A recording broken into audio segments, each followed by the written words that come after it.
नमस्कार साथियों, आपका स्वागत है आपके इस डिजिटल प्लेटफॉर्म पर, एक शिक्षा के नए मंच पर, आपके अपने यूट्यूब चैनल शिक्षित आजमगढ़ पर।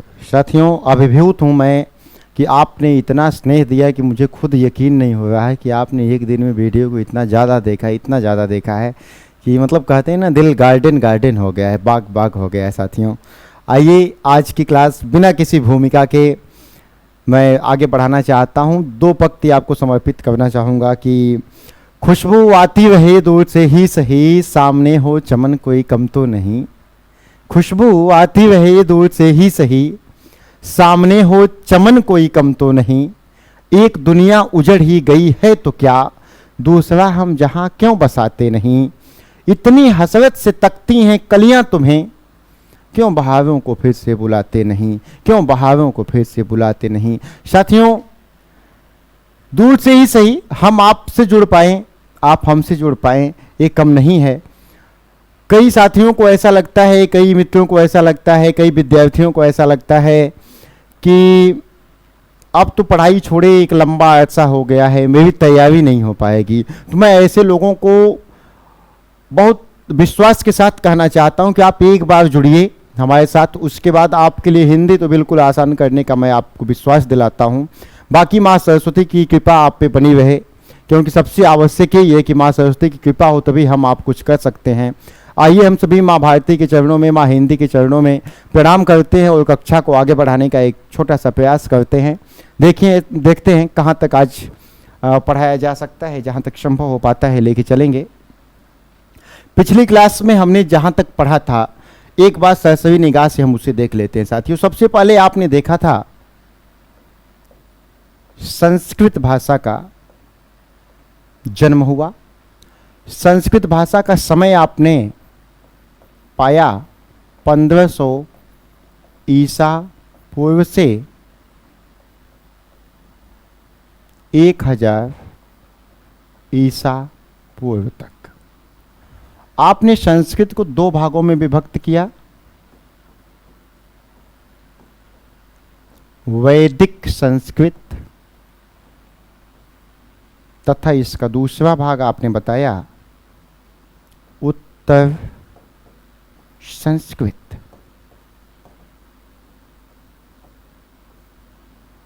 प्रिय विद्यार्थियों, आपने इसके समय को भी देखा था। वैदिक संस्कृत का समय जो हमने पाया 1500 ईसा पूर्व से 1000 ईसा पूर्व तक का समय, तथा उत्तर संस्कृत का समय जो हमें मिला था 1000 ईसा पूर्व से 500 ईसा पूर्व तक का समय। इन दो भाषाओं मतलब संस्कृत के इन दोनों पार्टों को हमने बहुत अच्छे से पढ़ा था कि वैदिक संस्कृत को वैदिक संस्कृत क्यों कहते हैं, उत्तर संस्कृत को उत्तर संस्कृत क्यों कहते हैं। तो अच्छा, इसके अतिरिक्त भी इसको क्या कहते हैं, तो आपने देखा था आगे चल के इसके और भी नाम मिले थे। जैसे कि हमने उत्तर संस्कृत को लौकिक संस्कृत के रूप में देखा था। लौकिक संस्कृत के अतिरिक्त हमने पाया इसका एक नाम ब्राह्मण संस्कृत है, इसका एक नाम कोविदों या विद्वानों की भाषा के रूप में हमारे सामने आता है। साथियों, यहाँ तक तो अध्ययन हो गया था। तो हमारा प्रश्न यही है कि जब हमने विद्वानों की भाषा पढ़ लिया, जब हमने कोविदों की भाषा पढ़ लिया दोस्तों, तो क्या समाज के सभी लोग पढ़े लिखे होंगे अच्छे से? क्या समाज का प्रत्येक तबका अच्छी तरह से शिक्षा पाया होगा? ये कभी संभव नहीं है और किसी युग में भी संभव नहीं है। तो क्या उस समय के समाज में जो लोग कम पढ़े लिखे होंगे, जो लोग अनपढ़ होंगे, उनकी भी तो कोई भाषा होगी। तो आज हम उस भाषा का अध्ययन करेंगे कि इसके बाद कौन सी भाषा थी जो प्रकाश में आई। तो इसके बाद जो भाषा हमारे सामने उभर के आती है उसका नाम हो जाता है पाली भाषा। आज हम पाली भाषा से आगे पढ़ेंगे। पाली भाषा की बात किया जाए, देखिए पाली भाषा का जो समय मिलता है हमें, वो मिल जाता है 500 ईसा पूर्व से प्रथम ईस्वी सन। कहीं कहीं आप किसी किसी पुस्तक में प्रथम शताब्दी पा जाते होंगे, तो ये नहीं सोचिएगा कि नहीं सर जी ने गलत पढ़ा दिया, वो वाला सही है या वो वाला गलत है, ये वाला सही है। दोनों मिलता है, इसमें कोई विवाद का विषय नहीं है। कुछ लोग इसी को प्रथम शताब्दी बोल देते हैं, कुछ लोग प्रथम ईस्वी सन बोल देते हैं। पाली भाषा को और हम किन किन नामों से जानते हैं, बड़ा महत्वपूर्ण है, इससे अच्छे खासे प्रश्न बन जाते हैं। तो आइए इससे पहला प्रश्न देख लेते हैं। देखिए, पाली भाषा को एक प्रश्न बन जाएगा कि पाली भाषा को और क्या कह सकते हैं। तो पाली भाषा को हम कह सकते हैं प्रथम देसी भाषा। पाली भाषा को हम प्रथम जनभाषा के नाम से भी जानते हैं। पाली भाषा का एक नाम हमारे सामने आता है बौद्धों की भाषा। साथ ही साथ इसको एक और नाम से जानते हैं जातक कथाओं की भाषा। जातक कथाओं की भाषा। अब यहां से एक खूबसूरत प्रश्न उठेगा साथियों, जातक कथा किसे कहते हैं? हमने कहा जातक कथाओं की भाषा। तो अगर पाली भाषा जातक कथाओं की भाषा है तो इसका मतलब है कि कुछ न कुछ तो होगा जिसे हम जातक कथा कहते होंगे। तो जातक कथा क्या है? जातक कथा कहते हैं हम उन पुस्तकों को जिसमें भगवान बुद्ध के द्वारा दिए गए उपदेश वर्णित हैं, जिसे हम त्रिपिटक के नाम से जानते हैं। त्रिपिटक। अच्छा, इस पुस्तक को हम त्रिपिटक या इस ग्रंथ को त्रिपिटक क्यों कहते हैं? क्योंकि इसमें 3 पिटक हैं। कौन कौन से हैं?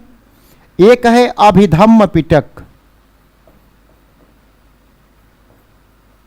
अभिधम्म पिटक। दूसरी पुस्तक है इसमें विनय पिटक।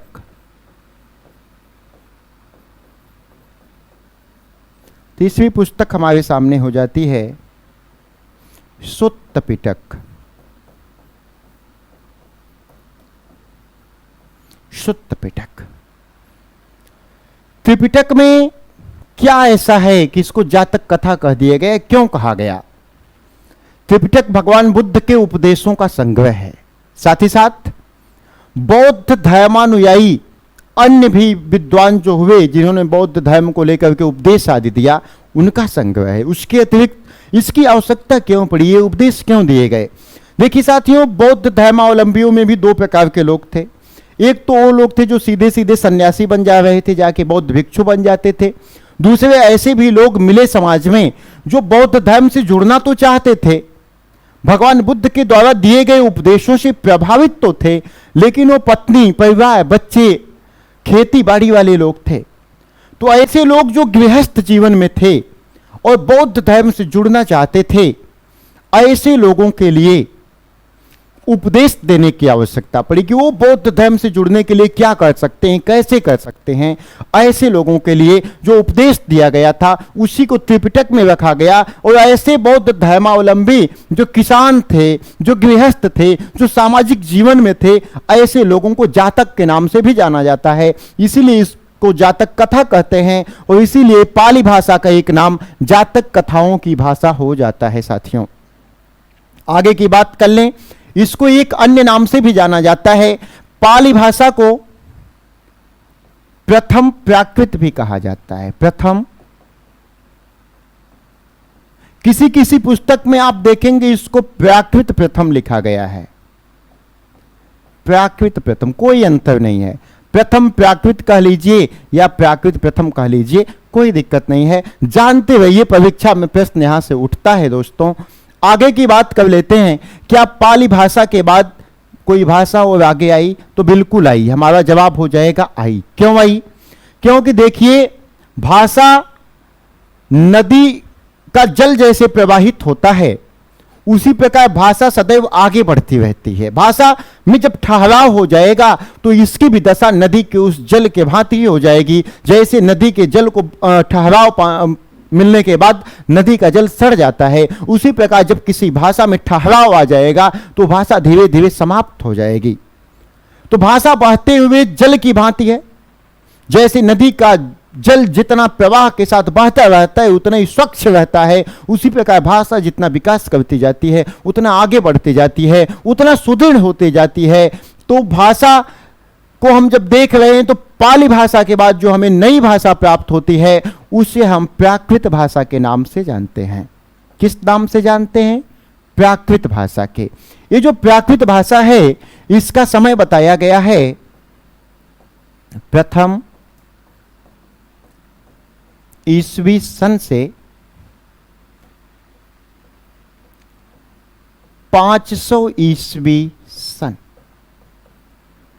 इस भाषा को हम म्लेच्छों की भाषा के नाम से भी जानते हैं। किस नाम से जानते हैं भैया?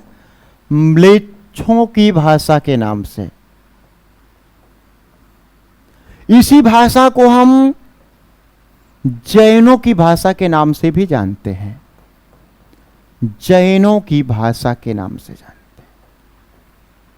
प्रश्न पैदा होता है कि सर जी आपने तो यहां बता दिया इसे बौद्धों की भाषा कहते हैं, तो ये समझ में आ गया कि इसका मतलब है कि बौद्ध धर्म क्यों मानने वाले लोगों ने इस भाषा का प्रयोग किया, या सर्वप्रथम इसका प्रयोग भगवान बुद्ध ने अपने उपदेश आदि के लिए किया जिससे भाषा अस्तित्व में आई, तो हमने इसको बौद्धों की भाषा कहा।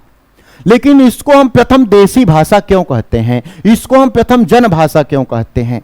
तो इसका कारण ये हो जाता है कि ये पहली ऐसी भाषा है जो सामान्य मानवीय की भाषा थी, जो एक साधारण व्यक्ति की भाषा थी, जो शोषित पीड़ित वंचित परिवार की भाषा थी, जो ऐसे लोगों की भाषा थी जिनको समाज में हेय दृष्टि से देखा जाता था, जो समाज के निचले तबके के लोग थे, ये ऐसे लोगों की भाषा थी। और पहली बार ये भाषा उच्च वर्गीय लोगों को प्रभावित कर रही थी, समाज के कहे जाने वाले पंडितों को प्रभावित कर रही थी, विद्वानों को प्रभावित करने लगी थी। क्योंकि भगवान बुद्ध जो थे वो कोई साधारण व्यक्ति नहीं थे, वो एक राज परिवार से आने वाले व्यक्ति थे। और जब उन्होंने संस्कृत भाषा में जो व्यक्ति पढ़ा लिखा है और जब उस व्यक्ति ने अपनी भाषा को भी त्याग दिया परिवार के साथ साथ और उसने एक नई भाषा को अपना लिया, पाली भाषा को अपना लिया, तो लाजमी था कि पाली भाषा तेजी के साथ आगे बढ़े। और हुआ ऐसा ही। तो पहली बार उन गरीब जनता की भाषा को बड़े लोगों के द्वारा ऐसा पाया गया कि वो इससे प्रभावित हो रहे हैं, इसीलिए इसको प्रथम देसी भाषा और प्रथम जन भाषा के नाम से जाना गया। उसी प्रकार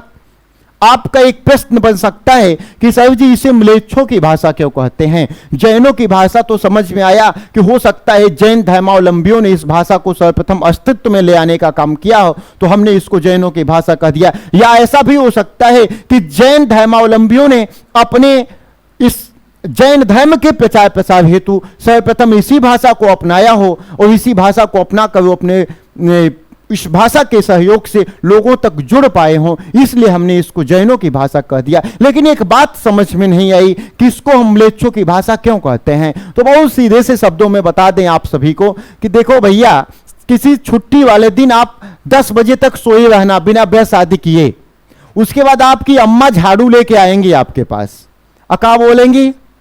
हमारे तो आजमगढ़िया भाषा में अगर हम बोलना चाहें तो सीधे हमारी अम्मा यही बोलेंगी, का पूता पूरा मलिच्छे हो गए बाटा। भोजपुरी भाषा में बोलेंगी।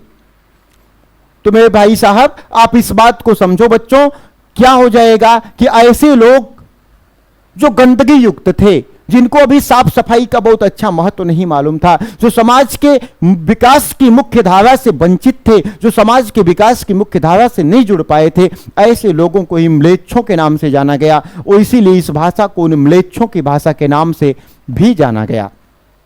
लेकिन मैंने जैसा कि कहा, भाषा नदी के बहते हुए जल की भांति है, इस सदैव आगे बढ़ने की इच्छा रखती है। तो प्राकृत भाषा के बाद भी हमें एक भाषा दिखाई देती है जिसे हम अपभ्रंश भाषा के नाम से जानते हैं। किस नाम से जानते हैं साथियों? अपभ्रंश भाषा के नाम से जानते हैं। और इसका जो हमें समय प्राप्त हो जाता है वो प्राप्त होता है 500 ईस्वी सन से 1000 ईस्वी सन। 500 ईस्वी सन से 1000 ईस्वी सन की भाषा को हम अपभ्रंश भाषा के नाम से जानते हैं।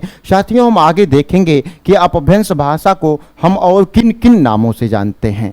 देखिए, जो अपभ्रंश भाषा है,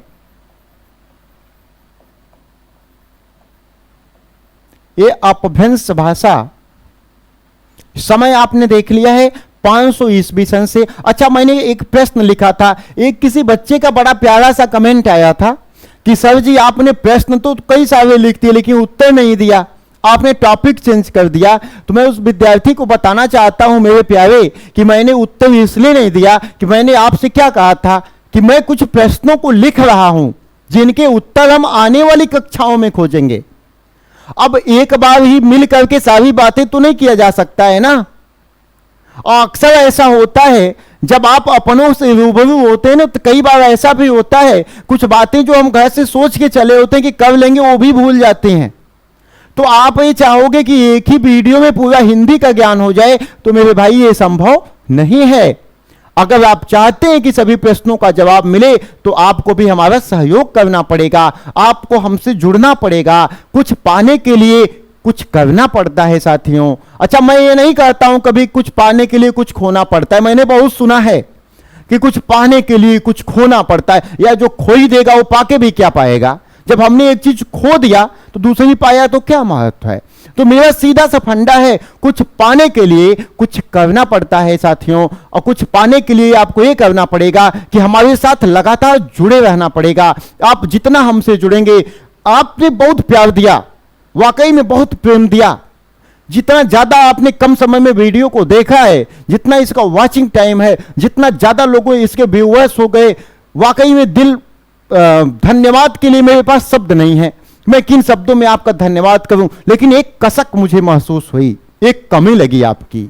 वो कमी ये थी कि आपने पढ़ा लेकिन कमेंट करके ये नहीं बताया कि मेरा पढ़ाना आपको समझ में आया कि नहीं आया। जब आप हजारों की संख्या में क्लास पढ़ते हैं तो कम से कम हजारों की संख्या में हमें कमेंट भी दिखाई देने चाहिए। आप कमेंट करके हमें इतना तो बताइए कि क्लास में कुछ ऐसा तो नहीं था जो आपके समझ में नहीं आया। अगर आप प्रश्न पूछोगे तो मैं अगली क्लास में उसका जवाब अवश्य दूंगा, क्योंकि एक एक के कमेंट मैं खुद ही देख के आपको अपनी क्लास पढ़ाऊंगा। यहां आइए साथियों, जब हमने यहां देखिए समय दे दिया आपको 500 ईस्वी सन से 1000 ईस्वी सन, तो एक प्रश्न मैंने लिख रखा था कि हिंदी का जन्म कब हुआ। देखिए उसका जवाब यहां मिल गया। हिंदी के जन्म का जो समय माना जाता है 1000 ईस्वी सन माना जाता है। लीजिए आपका एक जवाब ये मिल गया। हिंदी के जन्म का समय कब हुआ, 1000 ईस्वी सन माना जाता है। एक जवाब और आपको दे देता हूं। आपको मैंने एक प्रश्न दिया था, हिंदी की जननी कौन है। तो हिंदी की जननी कौन है भाई, अपभ्रंश है। देखिए हिंदी की जननी इसी अपभ्रंश भाषा को कहा जाता है। अब दूसरा क्या है, इसी अपभ्रंश भाषा को पुरानी हिंदी भी कहा जाता है। पुरानी हिंदी, अपभ्रंश को पुरानी हिंदी कहा जाता है। और अपभ्रंश को पुरानी हिंदी कहा किसने, तो कहा है पंडित राहुल सांकृत्यायन ने। पंडित राहुल सांकृत्यायन ने। लेकिन ये प्रश्न आपसे नहीं बनेगा।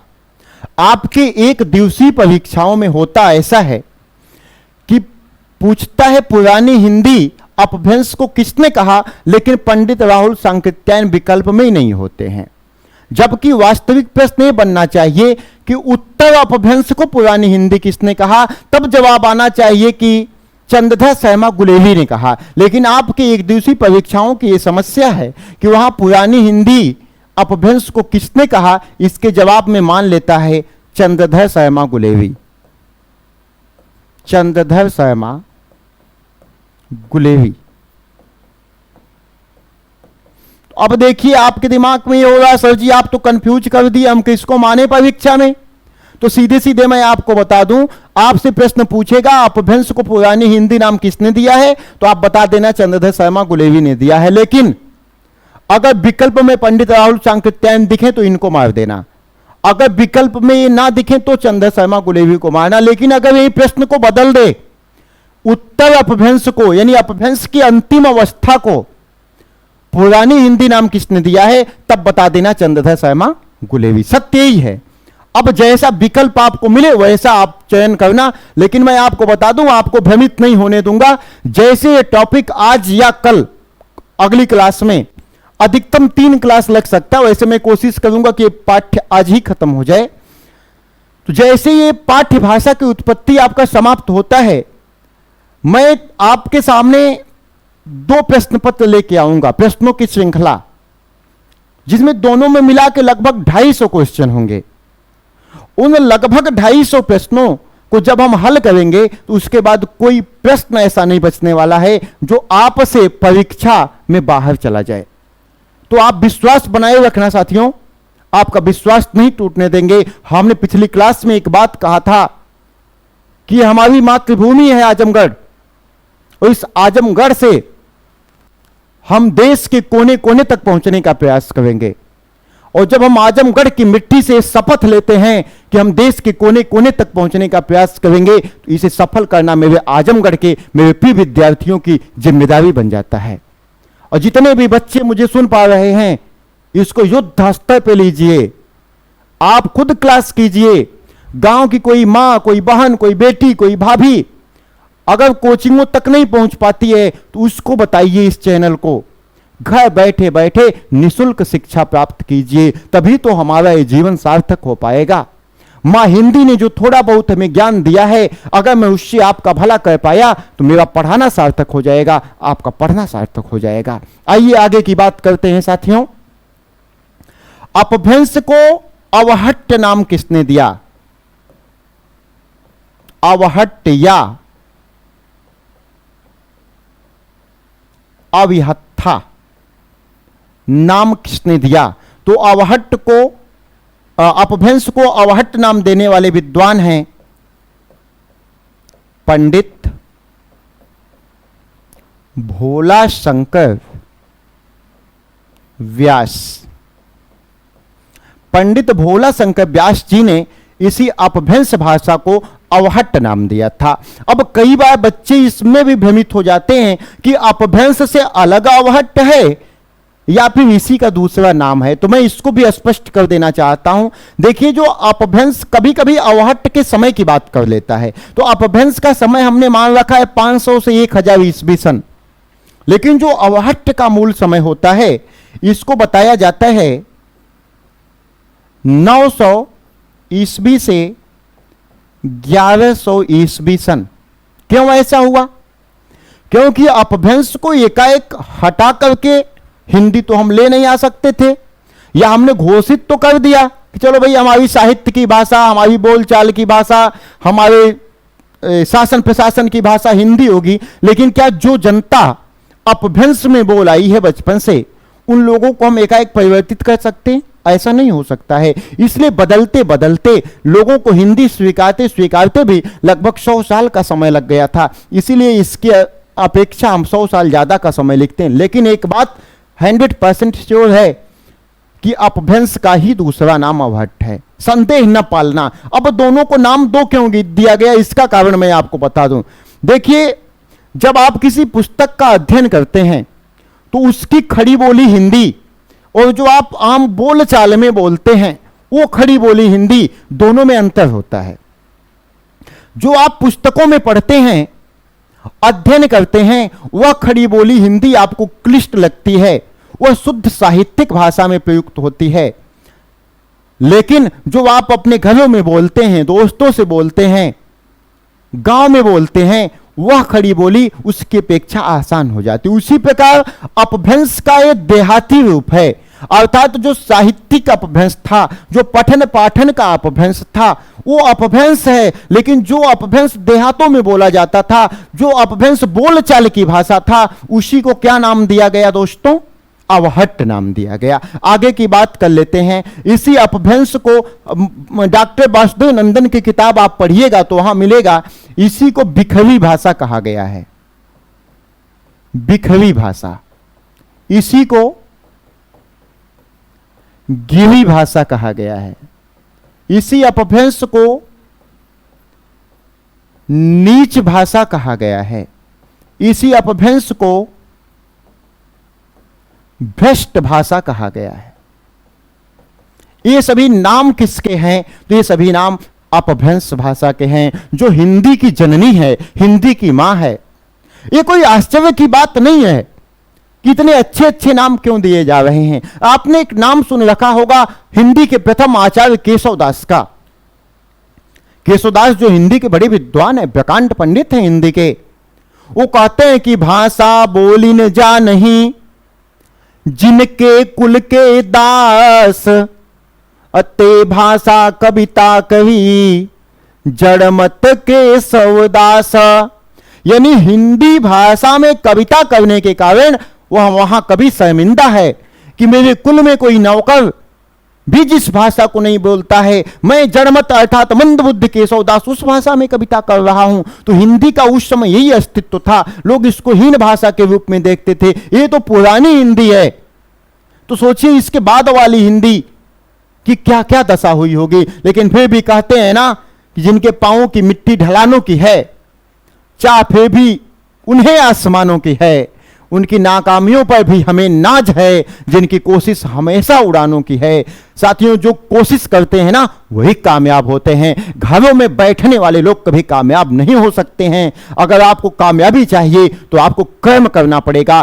भारतीय संस्कृति, हमारा सनातन धर्म कर्म पर आधारित है। कहा गया है कर्मण्येवाधिकारस्ते मा फलेषु कदाचन। तुम कर्म करो, फल की इच्छा त्याग करके कर्म करो, फल तो अपने आप मिल जाएगा। फल की चिंता करने वाला व्यक्ति कभी कर्म सही से नहीं कर सकता है, इसलिए अपना कर्म करना चाहिए, फल तो मिलेगा ही मिलेगा। बाबा गोस्वामी तुलसीदास लिखते हैं, कर्महीन न पावत नाही।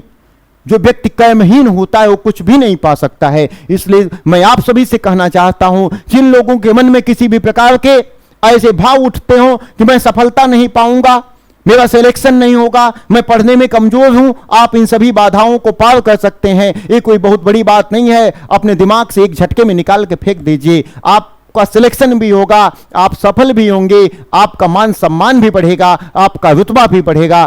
क्यों? क्योंकि आप कर्म करने का संकल्प ले चुके हैं। और जब आपने कर्म करने का संकल्प ले लिया है तो मैं मां हिंदी का बेटा आपके साथ खड़ा है, आपके साथ कदम से कदम मिलाकर चलने को हमारी पूरी टीम तैयार है आपके साथ। शिक्षित आजमगढ़ के एक एक टीचर का यह संकल्प है कि हम किसी भी गरीब, शोषित, पीड़ित, वंचित बच्चे को पैसे की तंगी के कारण शिक्षा से वंचित नहीं रहने देंगे। हमारा ये छोटा सा प्रयास है, लेकिन हमें विश्वास है कि आप सभी के प्रेम से, आप सभी के सहयोग से हमारा शिक्षित आजमगढ़ चैनल एक दिन उस बुलंदी को हासिल करेगा कि जो हर गरीब बेटे की आवाज बनेगा, जो हर गरीब परिवार के लोग कहेंगे कि हम शिक्षित आजमगढ़ चैनल पे पढ़ के सिलेक्शन पा सकते हैं। और इसमें बहुत समय नहीं लगने वाला है, 2 से 4-6 महीने जाते जाते हम देखिएगा आप सभी को सिलेक्शन देकर के सिलेक्शन पाने वालों की एक कतार खड़ी कर देंगे। और उसके बाद उन बच्चों से आपको हम रूबरू कराएंगे, ये हमारा वादा है आप सभी से। आइए आगे हम बढ़ते हैं। अपभ्रंश भाषा की हम बात करते हैं तो अपभ्रंश भाषा का विकास कैसे हुआ इसको देखेंगे हम। अपभ्रंश भाषा के कई भाग दिखाई देते हैं, जैसे सौरसेनी अपभ्रंश। सौरसेनी अपभ्रंश, इसका एक भाग है खश अपभ्रंश। कई किताबों में आजकल खस अपभ्रंश को इसके अंदर डाल दिया गया है, सौरसेनी अपभ्रंश से गलत है। सीधे सीधे खस अपभ्रंश से पहाड़ी हिंदी का जन्म होता है। कुछ लोग अनायास पढ़ाने चले जाते हैं, किताबों को नहीं पढ़ेंगे, बस वो आके ज्ञान देने लगते हैं। खश अपभ्रंश, पैसाची अपभ्रंश, पैसाची अपभ्रंश, ब्राचर अपभ्रंश, ब्राह्मण अपभ्रंश, महाराष्ट्रीय अपभ्रंश,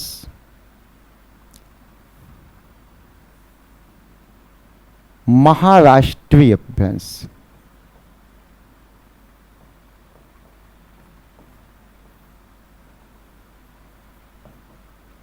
अगला है अर्धमागधी अपभ्रंश, अर्धमागधी अपभ्रंश, और एक इसका भाग है मागधी अपभ्रंश, मागधी अपभ्रंश।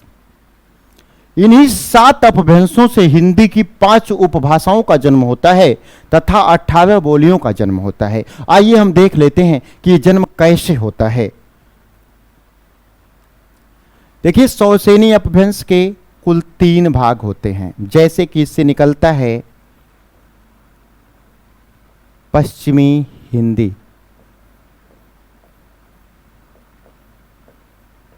इसी से एक भाग प्राप्त होता है गुजराती, इसी से जन्म हो जाता है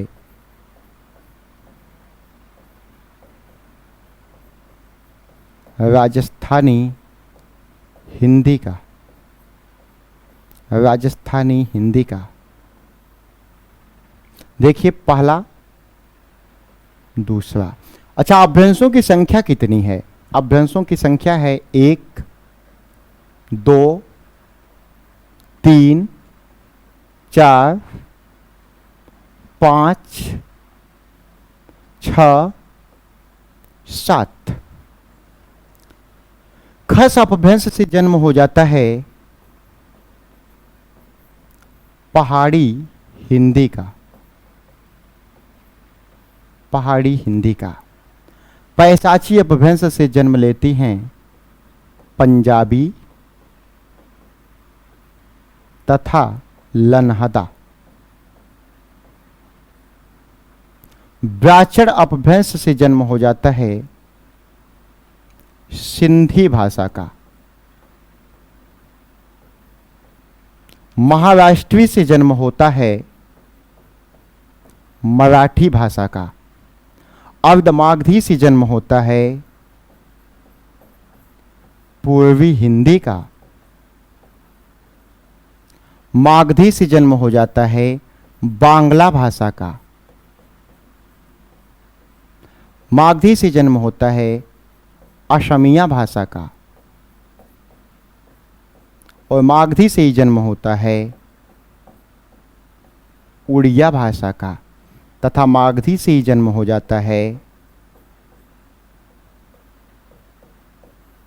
बिहारी हिंदी का। अब देखिएगा मित्रों, हमने जिनके जिनके अंत में हिंदी लगा रखा है, इन्हें ही हिंदी की उपभाषाओं के नाम से जाना जाता है। जैसे कि आपसे प्रश्न पूछेगा कि हिंदी की उपभाषाएं कितनी, तो आपका जवाब हो जाएगा 5। पश्चिमी हिंदी, राजस्थानी हिंदी, पहाड़ी हिंदी, पूर्वी हिंदी तथा बिहारी हिंदी। ये 5 हिंदी भाषा की उपभाषाएं कही जाती हैं और इन्हीं 5 उपभाषाओं से 18 बोलियों का जन्म होता है।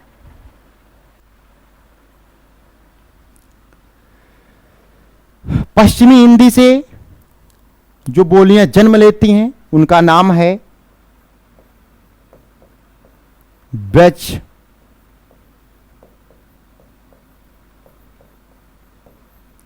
बुंदेली,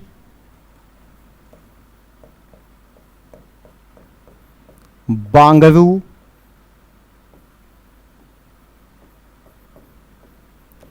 कन्नौजी, खड़ी बोली। देखिए, 5 बोलियां जो जन्म लेती हैं, ब्रज, बुंदेली, बांगरू, कन्नौजी, खड़ी बोली। बांगरू का दूसरा नाम है हरियाणवी। क्या नाम है? हरियाणवी। और खड़ी बोली का एक नाम है कौरवी। खड़ी बोली को कौरवी नाम दिया किसने है? तो ये नाम दिया है पंडित राहुल सांकृत्यायन जी ने। ठीक ना साथियों।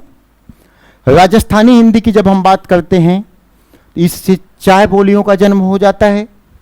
राजस्थानी हिंदी से जन्म लेती हैं मारवाड़ी, मेवाती, मालवी तथा जयपुरी। ये आपकी चार बोलियां जन्म ले लेती हैं राजस्थानी हिंदी से। पहाड़ी हिंदी से जो जन्म होता है वो हो जाता है नेपाली,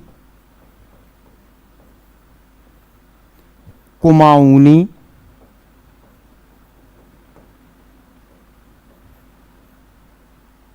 तथा गढ़वाली का। इसी को नेपाली को ही पश्चिमी पहाड़ी के नाम से भी किसी किसी पुस्तक में लिखा मिलता है। पूर्वी हिंदी से जिन बोलियों का जन्म होता है वह है अवधी,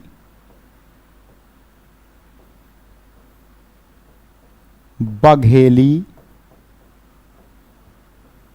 छत्तीसगढ़ी। ये शुद्ध अशुद्ध वर्तनी में भी छत्तीसगढ़ कई बार पूछा गया है, क्योंकि प्राय लोग बोलते हैं छत्तीसगढ़ और लिख देते हैं छत्तीसगढ़, तो इसीलिए मात्रा में समस्या आने के कारण प्राय इसको शुद्ध अशुद्ध वर्तनी में डाल देता है, तो बोलेगा छत्तीसगढ़ी। बिहारी हिंदी की बात किया जाए तो बिहारी हिंदी से जो बोलियां पैदा होती हैं वे हैं भोजपुरी, जो हम लोगों के यहां बोली जाती है,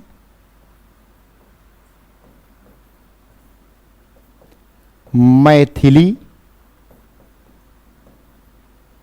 मगही।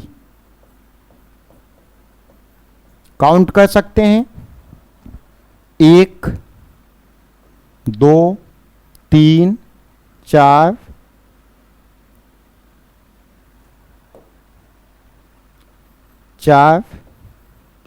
5,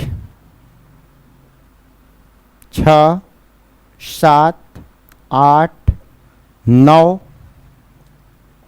10, 11, 12,